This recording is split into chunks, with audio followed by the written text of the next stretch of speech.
Не увижу никогда тех зверей, что на земле исчезли в красной книге навсегда. Здравствуйте, я Ердовлата Айнура, я учусь в 4 Д-классе. Я хотела рассказать про книгу «Обезьянки Мон-Мон». Я хотела рассказать про эту книгу, потому что мне понравилась обезьянка и путешествие по городу. Ранним утром обезьянка проснулась, и она сказала, как в такое яркое утро можно сидеть в клетке. Она открыла дверцу клетки и убежала. После этого дрессировщик увидел ее и сказал: «Мон-Мон, подожди». Но Мон-Мон не обратила внимания на слова дрессировщика, и она, сделав вид, что его не слышит, она убежала. После этого она прошла мимо магазинов. Магазина булочной, магазина сладких фруктов, магазина шляп. И она забралась на дом.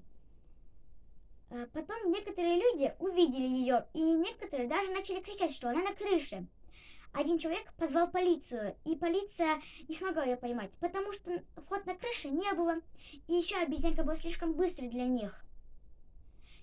Обезьянка, она прыгала по окнам, и вдруг пришел дед и сказал: «От меня еще ни одно животное не убегало».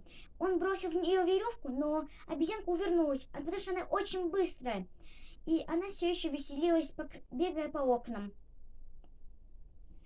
И она забралась на крышу и увидела парк. Она отправилась в парк.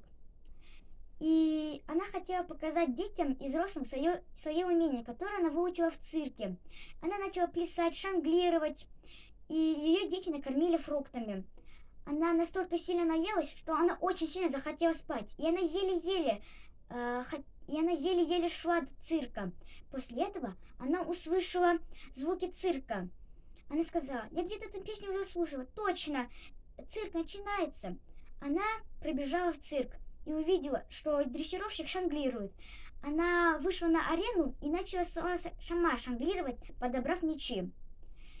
После того, как они закончили шанглировать и у нее закончилось все, они вышли.